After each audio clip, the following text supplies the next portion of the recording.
Hello everyone, कैसे हो आप सब। Welcome to my channel Rajneesh Kaur.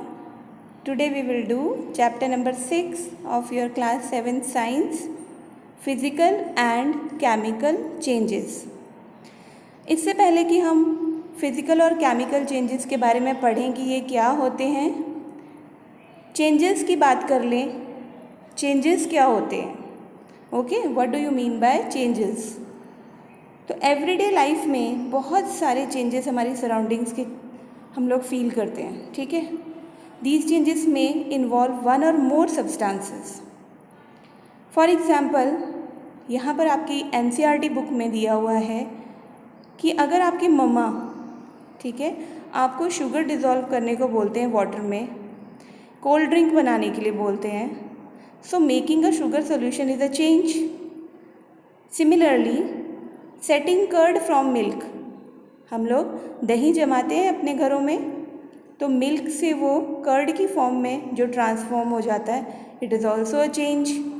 Sometimes milk becomes सोर, ठीक है।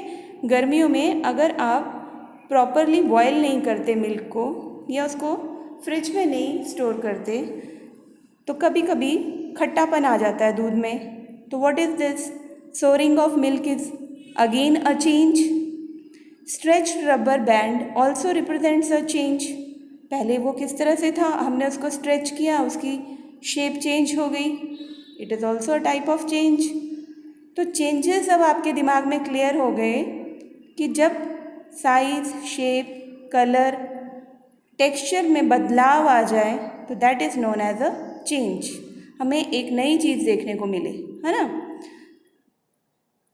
Now make a list of 10 changes you have noticed around you. इनको छोड़ के बच्चे आपने 10 चेंजेस जो है वो आपने नोटिस करने हैं और अपनी कॉपी में उनको नोट डाउन करना है ताकि अच्छे से ये जो कंसेप्ट है चेंजेस का आपके माइंड में क्लियर हो जाए। Now in this chapter we shall perform some activities and study the nature of these changes. Broadly these changes are of two kinds बेटा, physical change and chemical change। जितने भी changes हैं उनको 2 categories में divide किया गया है। इससे पहले मैं आपको डेफिनेशन बताऊं, what is physical change, what is chemical change. कुछ एक्टिविटीज़ हम कर लेते हैं, ठीक है। ये पिंक कलर का पेपर आपको दिख रहा है ना बच्चे, इसको हमने डिफरेंट शेप्स में कट कर लिया, ठीक है। ये पेपर पीसेस आपको दिख रहे हैं। तो 6.1 फिजिकल चेंजेस के लिए एक्टिविटी करेंगे हम। Cut a piece of paper in 4 square pieces, जैसे मैंने आपको अभी दिखाया, ठीक है। आप इनको टेबल पर रख दो सबको। अब इनकी शेप देखो, ओरिजिनल पेपर जैसी नहीं है, ठीक है। आप इन पीसेस को बैक ज्वाइन भी नहीं कर सकते। तो आपको यहाँ पे चेंज दिख रहा है पेपर में। एक्टिविटी 6.2 में आपने चॉक डस्ट कलेक्ट की है फ्लोर पे गिरी हुई, ठीक है। फिर आप क्या कर रहे हो, crush a small piece of chalk into dust. एक छोटा टुकड़ा लिया आपने चॉक का और उसको फिर से क्रश करके डस्ट बना दी। अब उसमें थोड़ा सा वाटर आपने ऐड किया और एक पेस्ट बना दिया। Then roll it into shape of a piece of chalk, और फिर से उसको एक चॉक की शेप में आप उसको रोल करो पेस्ट बनाने के बाद और उसे सूखने दो। Did you recover chalk from the dust? क्या आपको वापस उस चॉक डस्ट से चॉक मिल जाएगी? येस, वाई नॉट, करके देखिए, बहुत मज़ा आएगा आपको। एक्टिविटी 6.3 में आपने कुछ आइस लेनी है ग्लास में, plastic tumbler. Melt a small portion of ice by placing the tumbler in the sun. तो अब आप देखोगे mixture of ice and water. Now place the tumbler in freezing mixture, फिर से रख दो।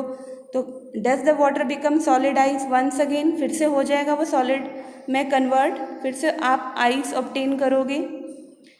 इसी तरह से एक्टिविटी 6.4 में देखिए, boil some water in a container. Do you see the steam rising from the surface of water?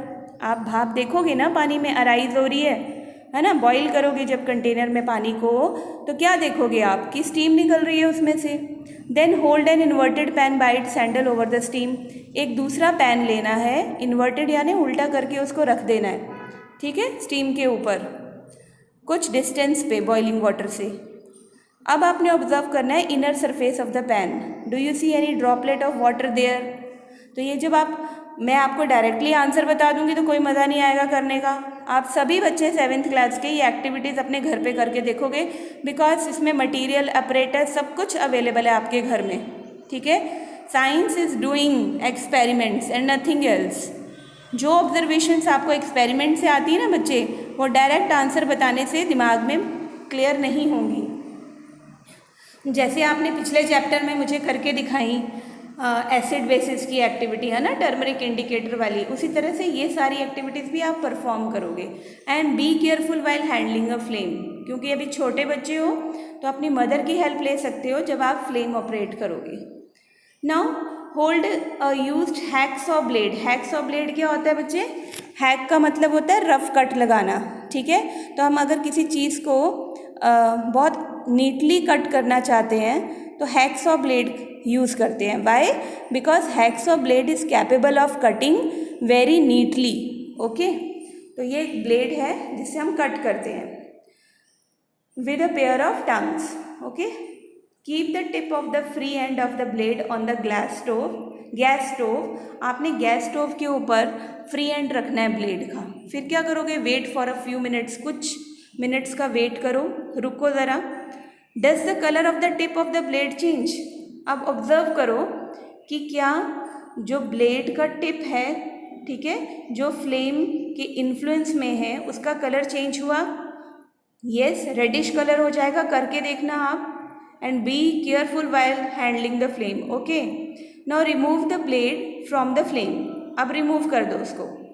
Observe the tip once again after some time, और कुछ देर के बाद फिर से आप उस टिप को देखो कि does it back its original colour, उसको अपना वापस वही कलर मिल गया जो पहले था, हीट करने से पहले था।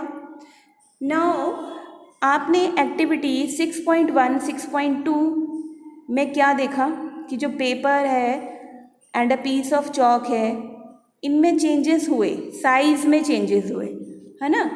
तो इन एक्टिविटीज़ 6.3 और 6.4 में क्या देखा? वाटर की चेंज हुई फॉर्म, ठीक है, सॉलिड टू लिक्विड, फिर liquid to solid, from gas to liquid. In activity 6.5 में आपने क्या देखा?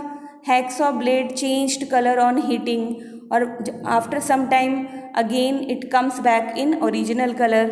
Now properties such as shape, size, colour and state of a substance are called its physical properties.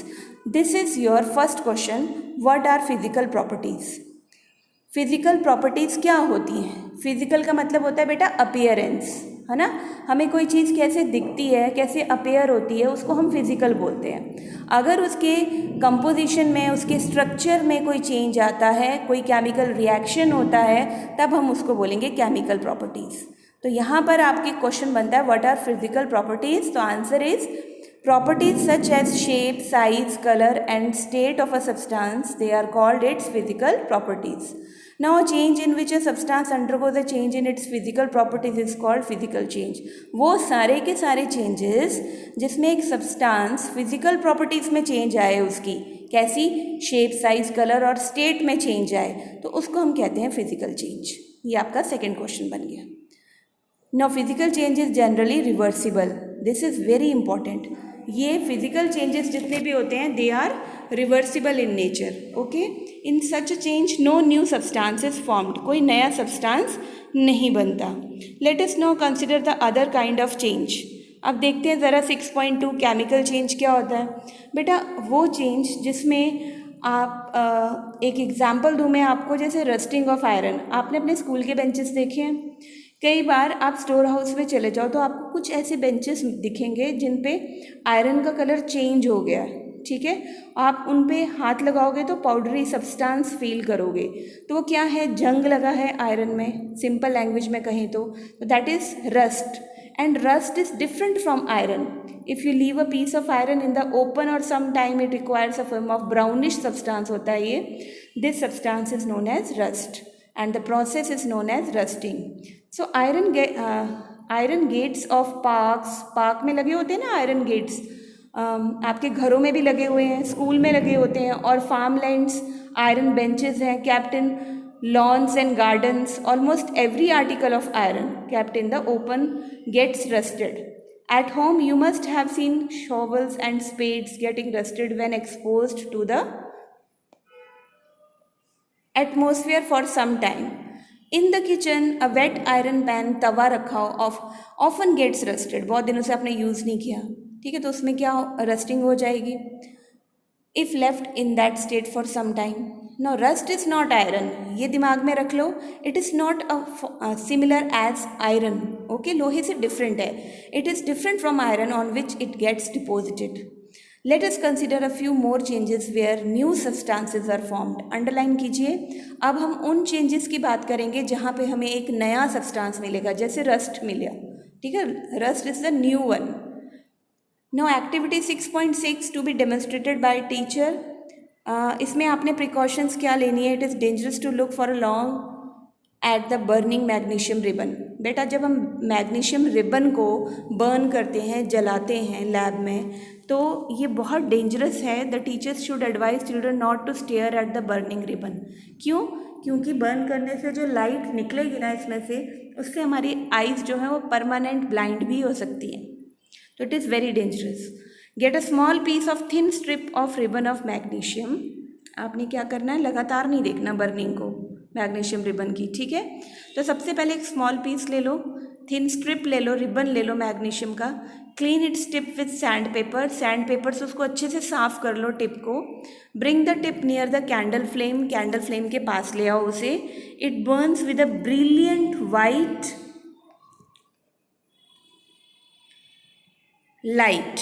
Okay, कैसे जलेगा वो टिप मैग्नीशियम रिबन का? Light निकलेगी, bright light.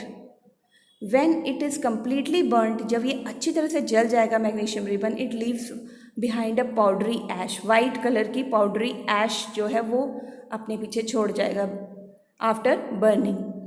Now does the ash look like the magnesium ribbon? क्या वो ऐश magnesium ribbon के जैसे दिखती है? बिल्कुल नहीं. The change can be represented by following equation. हम वापस उसको नहीं बना सकते फिर से मैग्नीशियम रिबन ऐश को, तो इट इज़ इरिवर्सिबल, है ना. तो magnesium plus oxygen, it gives magnesium oxide. Now the equations here are different from those in mathematics. In equations of this kind, the arrow implies becomes no attempt should be made to balance chemical equations at this stage. यहाँ पर देखो, आपको जो equations दी गई हैं they are different from mathematics से different है, obvious है. in equations of this kind, arrow जो है वो बताता है हमें कि क्या नई चीज़ बन रही है. becomes का मतलब प्रोडक्ट में क्या बन रहा है. no attempt should be made to balance chemical equations at this stage. ये देखिए, यहाँ मैग्नीशियम को ऑक्सीजन की प्रेजेंस में हम लोग बर्न कर रहे हैं, और बर्न होने के बाद जो हमें मिल रहा है that is magnesium oxide. No हमने कलेक्ट कर लेनी है ऐश ये सारी after burning and mix it with small amount of water. ठीक है, थोड़ा सा पानी लेकर उसमें मिक्स कर दो. Stir the mixture. Aqueous solution क्या होता है? पानी वाला सॉल्यूशन जिसको हम बोलते हैं एक्वस सॉल्यूशन. उसको अच्छे से हिलाना है आपने. Test the mixture with blue and red litmus paper. अब पिछले चैप्टर में जो आपने नॉलेज गेन किया है लिटमस पेपर के इंडिकेटर के बारे में, वो यहाँ अप्लाई करो. तो इस मिक्सचर को आपने दोनों ही लिटमस पेपर से टेस्ट करना है, रेड लिटमस पेपर से भी और ब्लू लिटमस पेपर से भी. Does the mixture turn red litmus blue? क्या वो जो मिक्सचर है वो रेड लिटमस को ब्लू में चेंज कर देगा? Does the mixture turn blue litmus red? क्या वो मिक्सचर ब्लू से रेड में चेंज हो जाएगा? On the basis of this test how do you classify the aqueous solution acidic और बेसिक? तो बेटा on dissolving the ash in water it forms a new substance. नया बनाना, पानी में जब ऐश को हमने ऐड कर दिया तो ये सॉल्यूशन नया सॉल्यूशन है एक. This change can be written in the form of equation. ठीक है, जो ये इक्वेशन दी हुई है इसकी फॉर्म में आप इस चेंज को शो कर सकते हो, दिखा सकते हो. कैसे? मैग्नीशियम ऑक्साइड वो ऐश है जो आपने ली, वाटर उसमें आपने ऐड किया तो प्लस आ गया. अब क्या चीज़ बन गया? मैग्नीशियम ऑक्साइड यानी ash plus water, it gives magnesium hydroxide. As you have already learned in chapter 5, magnesium hydroxide is a base. तो यहाँ पे नेचुरली यस आप सब बच्चे बोल रहे हो बट मैं नहीं आपको सुन सकती. तो बेस में कैसा कलर आएगा? जो आपका लिटमस है red litmus, that is turn into blue colour, okay, blue colour show करेगा. So magnesium oxide is a new substance formed on burning of magnesium. Magnesium hydroxide is another new substance formed by mixing magnesium oxide with water. तो ध्यान में रखो, अभी जो हम changes पढ़ रहे हैं इसमें हमें न्यू सब्सटेंसेस मिल रहे हैं as in the form of product.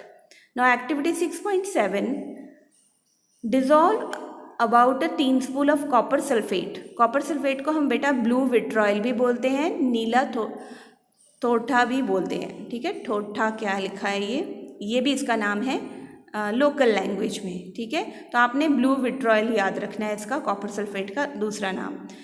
आधा कप पानी में आपने इसको 1 चम्मच डालना है. ठीक है, इन अ ग्लास टम्बलर और a beaker. Add a few drops of dilute sulphuric acid. इसमें आप डाइल्यूट सल्फ्यूरिक एसिड ऐड करोगे. डाइल्यूट का मतलब होता है जिसमें पानी मिक्स हो. ठीक है, अगर डाइल्यूट की जगह कंसनट्रेटेड हो तो उसमें पानी मिक्स नहीं होता, वो प्योर एसिड होता है जो बहुत स्ट्रॉन्ग होता है. तो यहाँ पर हमने डाइल्यूट सल्फ्यूरिक एसिड यूज़ करना है सॉल्यूशन में. You should get a blue coloured solution. आपको कैसा कलर का सॉल्यूशन मिलेगा? ब्लू कलर का. Now save a small sample of solution in a test tube और अ स्मॉल ग्लास बॉटल. यही जो आपका सैंपल है सॉल्यूशन का, आपने छोटी ग्लास बॉटल में या टेस्ट ट्यूब में उसको रख लेना है. ठीक है, सेव कर लेना है. Drop a nail of a used shaving blade into the remaining solution. जो बचा हुआ सॉल्यूशन है आपके पास उसमें आपने शेविंग ब्लेड, ठीक है, या फिर नेल, कोई कील आयरन की, वो आपने यूज़ करनी है. वेट फॉर हाफ, गिरा देनी है उस सॉल्यूशन में. ठीक है, wait for half an hour, आधे घंटे के लिए रुको. Observe the colour of the solution. अब उस सॉल्यूशन का कलर आप ऑब्जर्व करो. Compare it with the colour of the sample solution saved separately. जो सैंपल आपने पहले सेव कर लिया था टेस्ट ट्यूब में, उसका कलर कैसा था? उसका कलर ब्लू था. उसके साथ इसका कलर कंपेयर करो. ठीक है, जिसमें आपने नेल डाली है, जिसमें आपने नेल डाली है, शेविंग ब्लेड डाला है सॉल्यूशन में, उस सॉल्यूशन का कलर और जो आपने सेव किया हुआ है उसका कलर देखो तो आपको दोनों में डिफरेंस दिखाई देगा. ठीक है, ये देख लीजिए, कॉपर सल्फेट जो ब्लू कलर आपने सेव करके रखा था, है ना, टेस्ट ट्यूब में, और दूसरा जो आपने ब्लेड जिसमें आपने ऐड किया, तो ये क्या बन गया? आयरन सल्फेट बन गया. क्योंकि बेटा यहाँ पर आयरन ने डिस्प्लेस कर दिया कॉपर को. ठीक है, और कलर इसका चेंज कर दिया, ग्रीनिश कलर. आयरन ने जगह ले ली कॉपर की, इसको डिस्प्लेसमेंट रिएक्शन भी कहते हैं. इसका कलर चेंज होकर क्या हो गया? ग्रीनिश कलर आ गया. ठीक है, अब हमें वापस नहीं मिलेगा ब्लू कलर. तो अब देखो, do you see any change in the colour of the solution? Take out the nail or the blade. Has it changed in any way? The changes that you notice are due to the reaction between copper sulfate and iron. The change of color of the solution from blue to green is due to the formation of iron sulfate की formation से ये change हुआ है color का. And it is new substance आपको मिला है iron sulfate. Brown deposit on the nail, iron nail is copper. Another new substance. We can write the reaction as, देखिए कॉपर अलग हो गया, वो कहाँ डिपॉजिट हो गया?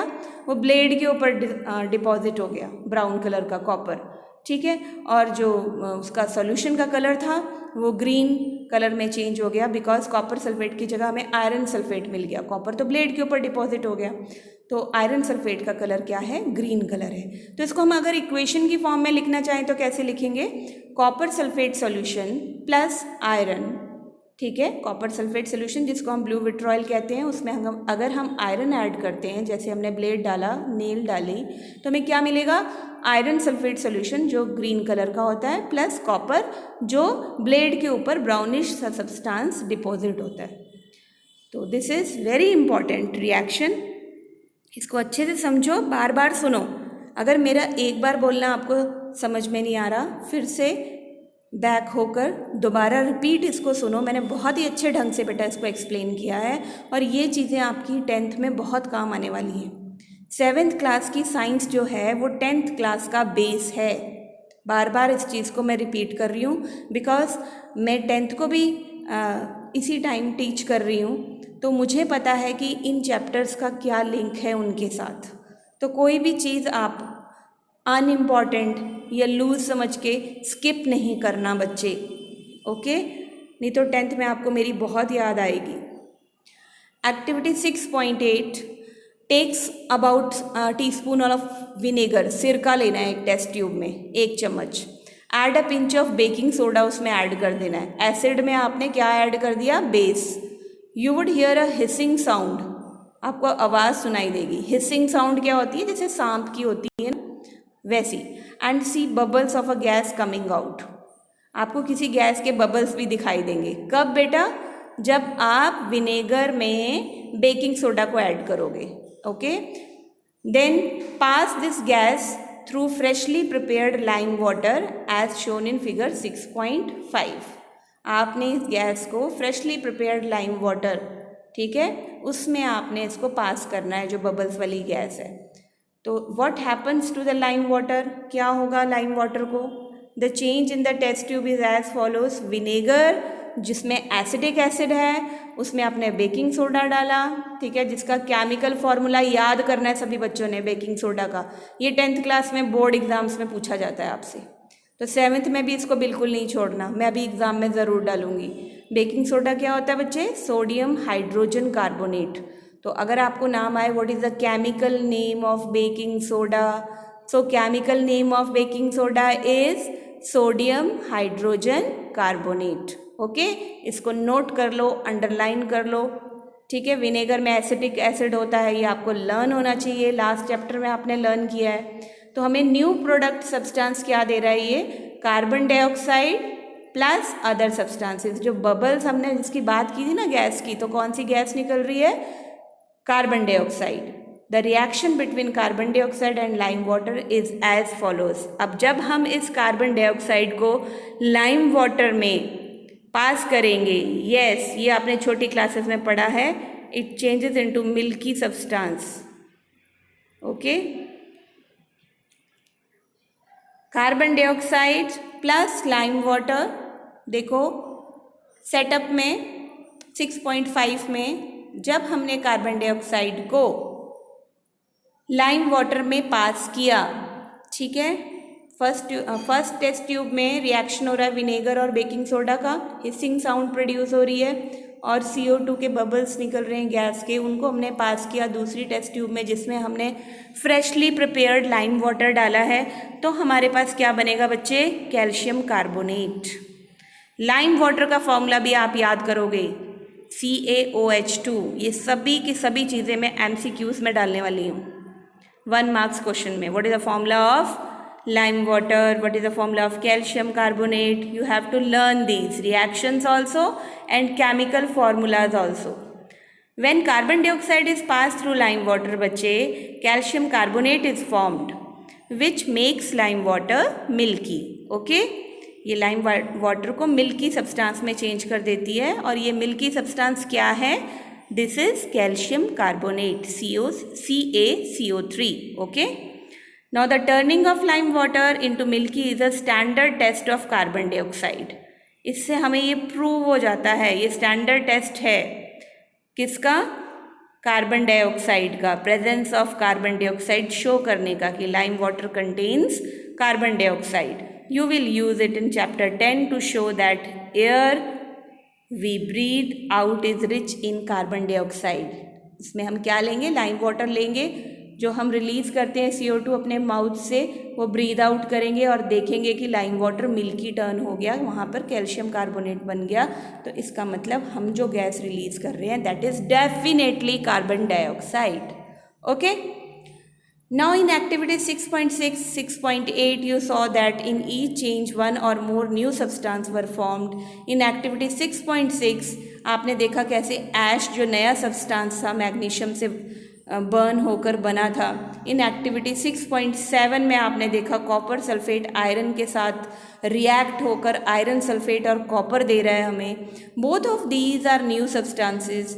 नाउ कॉपर कहाँ पे डिपॉजिट हो रहा था, शेविंग ब्लेड के ऊपर। इन एक्टिविटी 6.8 आपने देखा विनेगर और बेकिंग सोडा को जब हमने मिक्स किया तो हिसिंग साउंड के साथ कार्बन डाइऑक्साइड के बबल्स निकले जिन्होंने लाइम वाटर को मिल्की टर्न कर दिया। Now can you name the new substance formed in this reaction, नए सब्सटेंस आप सारे बता सकते हो रिएक्शंस को देख के, ठीक है। हमने डिस्कस किए हैं न्यू सब्सटेंसेस क्या क्या बने हैं।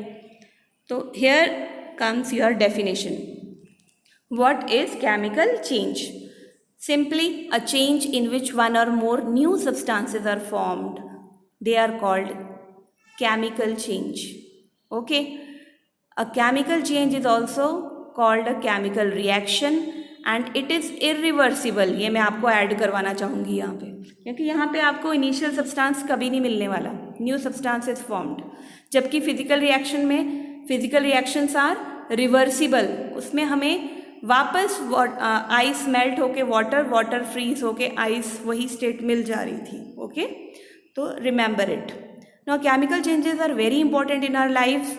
All new substances are formed as a result of chemical changes. For example, digestion of food in our body, ripening of fruits, fermentation of grapes happen due to series of chemical changes. ठीक है? A medicine is the end product of a chain of chemical reactions. जो हम दवाइयाँ खाते हैं, ठीक है, बहुत सारे chemical reactions का end product है।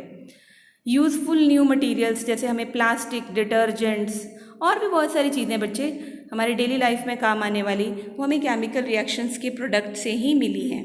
Indeed every new material is discovered by studying chemical changes. We have seen that one or more new substance are produced in a chemical change.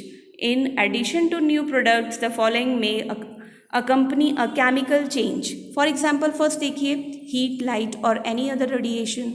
Ultraviolet or example may be given off or absorbed. Then sound may be produced. A change in smell may take place. A new smell may be given off. A color change may take place. तो ये सारे के सारे changes हमें chemical reactions में देखने को मिलते हैं। गैस में भी formed. Let us look at some examples. ये एग्जाम्पल्स दिए हैं आपको, बर्निंग ऑफ मैग्नीशियम रिबन, ठीक है, burning of coal, wood, leaves. In fact, burning of any substance is a chemical change. Remember this. Burning is always accompanied by production of heat. और हमेशा ये reactions में heat निकलेगी, और इन reactions जिनमें हीट इवॉल्व होती है, burning reactions, they are known as exothermic reactions. उनको एक्सोथर्मिक रिएक्शंस भी बोलते हैं, जो आप 10th में फिर से पढ़ने वाले हो। Now explosion of a firework is a chemical change, ठीक है। You know that such an explosion produces heat, light, sound and unpleasant gases that pollute the atmosphere. देखा ही आपने, रोज देखते हो पॉल्यूशन होता हुआ। That is why you are advised not to play with fireworks. इसलिए दिवाली पे बोलते हैं ना, पटाखे मत जलाओ, environment को बचाओ। When food gets spoiled, it produces a foul smell. गंदी सी स्मेल निकलती है। Shall we call this change a chemical change? Yes, why not? क्योंकि इनिशियल फूड जो इतना टेस्टी था, इसमें खुशबू आ रही थी, वो अब ख़राब हो चुका है, इट गेट्स स्पॉइल्ड। तो अब इसमें से गंदी स्मेल आ रही है, फॉल स्मेल, हम इसको खा नहीं सकते। It is due to chemical change. You must have new substances formed there, है ना। You must have noticed that a slice of an apple acquires a brown color if it is not consumed immediately. अगर आप एकदम से सेब नहीं खाते हो, कटा हुआ सेब, ठीक है, जिसको आपने चाकू से काटा है, तो थोड़ी देर के बाद वो अपना कलर चेंज कर लेता है, ब्राउन कलर का होता है, रेडिश ब्राउन कलर का हो जाता है। If you have not seen this change in colour, तो फिर कर लो ना भाई एक्सपेरिमेंट। एप्पल लो, ठीक है, और उसको फ्रेश स्लाइस काटो, उसकी थोड़े टाइम के लिए रख लो। Repeat the same activity with the slice of potato के साथ करो, ब्रिंजल के साथ करो, तो आपको चेंजेस नज़र आ जाएंगे, नया सब्सटेंस बनता हुआ नज़र आ जाएगा। These are chemical changes. Okay, in chapter 5 you neutralised an acid with a base. आपने एसिड बेस को न्यूट्रलाइज किया था ना। Is neutralisation is chemical change? Yes, definitely. Why? New products are formed there, salt and water, and heat is evolved there. So neutralization reactions are chemical in nature. They are chemical changes. They are chemical changes. Best example है, new substance form हो रहे हैं, ठीक है, तो यही आपने देखना है। A protective shield is there. You must have heard of ozone layer के बारे में आपने एटमोसफेयर में सुना हुआ है। It protects us from harmful ultraviolet radiations which come from the sun. Okay, तो ओजोन क्या करती है बेटा? एब्जॉर्ब करती है यूवी रेडिएशंस को, ठीक है। ओजोन पॉइजनस भी, it breaks down to oxygen, oxygen is different from ozone. अगर ओजोन जो है इसका फॉर्मूला O3 होता है, अगर ये ब्रेक हो जाए, टूट जाए, तो ये ऑक्सीजन की फॉर्म में कन्वर्ट हो जाती है। It is different from oxygen. Okay, oxygen और ओजोन दोनों ही डिफरेंट है। Can we call the breaking down of ozone a chemical change? Yes, क्योंकि प्रॉपर्टीज सारी चेंज होने वाली है, ऑक्सीजन न्यू सब्सटेंस फॉर्म हो रहा है। If ultraviolet radiations were not absorbed by ozone, it would reach the earth surface and cause harm to us and other life forms. Ozone act as a natural shield against this radiation. ठीक है, हमें इन ultraviolet harmful rays से बचाने वाली जो shield ozone है, ये naturally हमें भगवान ने, नेचर ने दी है against these radiations which are very harmful to us. Okay, तो इसके बाद हम पढ़ते हैं, इनकी क्वेरी देख लें ज़रा। बूजो जी कह रहे हैं, we learned in chapter 1 that plants produce their food by a process called photosynthesis. Can we call photosynthesis a chemical change? Yes, why not? Because new substances are formed there, carbohydrates, okay, oxygen is evolving there. Now Paheli said that even digestion is a chemical change. Of course, why not? Paheli, you are very much right. Digestion is a chemical change. Now 6.3 rusting of iron. Let us get back to rusting. वापस आ जाओ rusting के बारे में हमने शुरुआत में पढ़ा था chemical change में. This is one change that affects iron articles and slowly destroy them. ठीक है, दुश्मन है रस्ट आयरन का, उसको बर्बाद करके रख देता है. Since iron is used in making bridges, ships, cars, truck, bodies and many other articles. आपको पता ही है कहाँ कहाँ आयरन लगा है, बताने वाली बात नहीं है. प्रैक्टिकली आप इससे भी ज़्यादा चीज़ें देख सकते हो जहाँ पे आयरन इन्वॉल्व है. The monetary loss due to rusting is huge. इसलिए जब भी मॉइस्चर, पानी, एयर उसके कांटेक्ट में रहता है ये आयरन, तो बहुत ज़्यादा लॉस होता है हमें, because rusting is there. The process of rusting can be represented by the following equation. इसको हम देखो इस तरह से समझते हैं, हमारे पास आयरन की चीज़ है, in the presence of air यानी oxygen, water, after some time rust, iron oxide is formed. Rust का फॉर्मूला बहुत ज़्यादा इंपॉर्टेंट है बच्चे. इट इज़ आयरन ऑक्साइड, जिसको हम बोलते हैं फेरिक ऑक्साइड. इसमें x numbers of water molecules they are also involve, Fe2O3, XH2O. For rusting the presence of both oxygen and water और वाटर वेपर इज एसेंशियल. इसके बिना रस्टिंग नहीं होगी. ठीक है, ऑक्सीजन और वाटर के बिना ये प्रोसेस नहीं होता. In fact if the content of moisture in the air is high, अगर एयर में मॉइस्चर ज़्यादा है, रेनी सीजन्स में होता है, ह्यूमिडिटी ज़्यादा है, which means if it is more humid, okay, rusting becomes faster. तो रस्टिंग जो है बरसात के सीजन्स में बहुत जल्दी होती है. So how do we prevent rusting? हम किस तरह से इसको रोक सकते हैं रस्टिंग को? तो हमने क्या करना है बेटा, आयरन आर्टिकल्स जितने भी बने हुए हैं ना, जो ऑक्सीजन और वाटर के कांटेक्ट में आ रहे हैं या दोनों के, हम एक सिंपल सा वे है, हम उनके ऊपर एक कोटिंग अप्लाई करते हैं, उनको कोट बना देते हैं. चलो, किसका कोट बनाएंगे? पेंट का. ठीक है, पेंट कर देंगे उनके ऊपर या ग्रीजिंग कर देंगे. In fact these coats should be applied regularly to prevent rusting. ये नहीं कि एक बार कर दिया फिर ज़िंदगी में दोबारा करना ही नहीं है. रेगुलरली यानी कुछ इंटरवल्स के बाद जब आपको लगे कि पेंट उखड़ने लगा, ख़राब होने लगा, तो उसको फिर से पेंट कर दो. इससे क्या होगा बेटा? रस्टिंग नहीं होगी, क्योंकि डायरेक्ट कांटेक्ट में आयरन आएगा नहीं एयर और वाटर के. Another way is to deposit layer of a metal like chromium, zinc, iron. इनकी लेयर बना दो. ठीक है, जिंक ऑन आयरन, सॉरी, ठीक है, आयरन आर्टिकल्स के ऊपर क्रोमियम या जिंक की लेयर बना दो. बिकॉज ये जिंक और क्रोमियम हैं, ये एयर के साथ रिएक्ट होने वाले नहीं हैं. Oh, that is why my friend Rita is always complaining about iron articles rusting so fast. She lives near the coast, क्योंकि कोस्ट के पास मॉइस्चर है, एयर में ह्यूमिडिटी है, तो वहाँ पे रस्टिंग फास्ट है. इसलिए पहेली की जो फ्रेंड है वो बेचारी हमेशा कंप्लेन करती रहती है कि उसके आयरन आर्टिकल्स जो हैं they are getting rusted. Okay, this process of depositing a layer of zinc on iron is called galvanization. Underline कर लो बच्चे इसको, it's very important. What is galvanisation? Galvanisation कुछ नहीं है, डरना नहीं है सुन के इसका नाम. It is simply depositing a layer of zinc on iron. जब हम जिंक का पेंट कर देंगे, उसकी लेयर ऊपर डिपॉजिट कर देंगे आयरन के, तो that is known as galvanisation.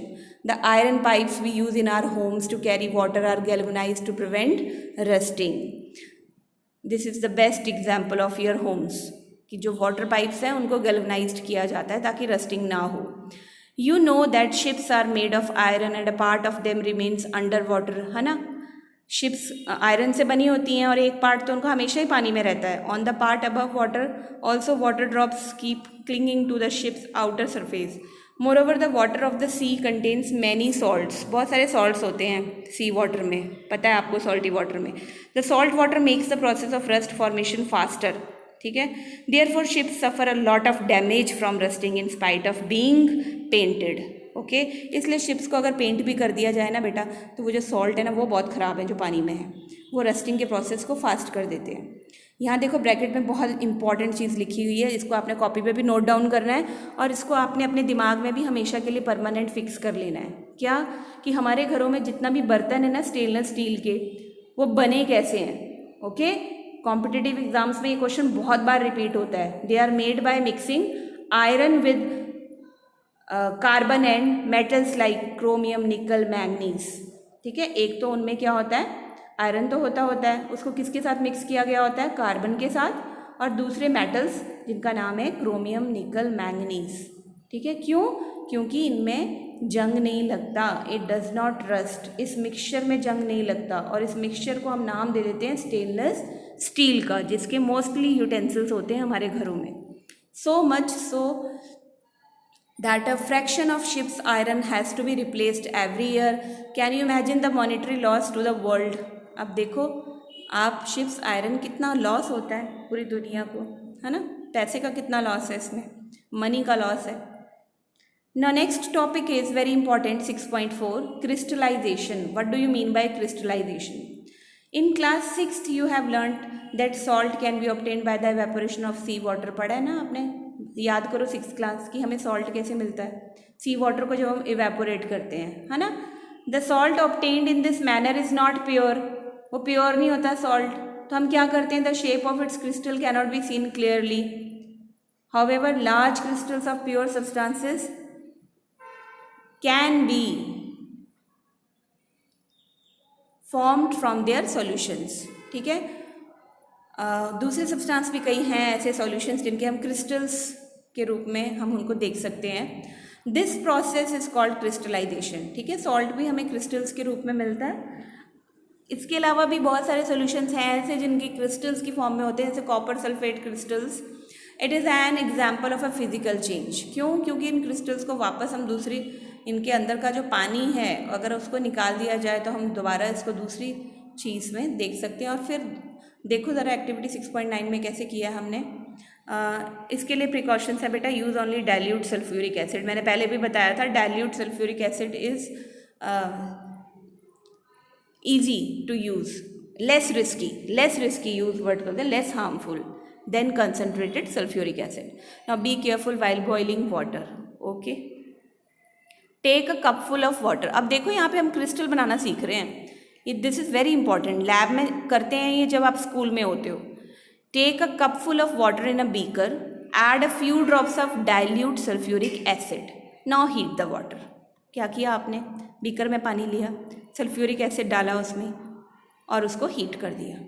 जब वो बॉयल करना स्टार्ट करेगा, when it starts boiling, you have to add copper sulphate powder slowly, धीरे धीरे कॉपर सल्फेट का पाउडर डाल देना आपने उसमें, ठीक है, बॉइलिंग वाटर में, और उसको कंटिन्यूसली आपने स्टिर यानी हिलाते रहना है। Continue adding copper sulphate powder till no more powder can be dissolved. आपने तब तक बेटा कॉपर सल्फेट पाउडर ऐड करना है जब तक कि डिज़ोल्व होना बंद ना हो जाए, ठीक है, यानी सैचुरेशन पॉइंट से पहले। फिल्टर द सॉल्यूशन, उस सॉल्यूशन को फिल्टर कर लो ना, अलाउ इट टू कूल, ठंडा होने के लिए रख दो।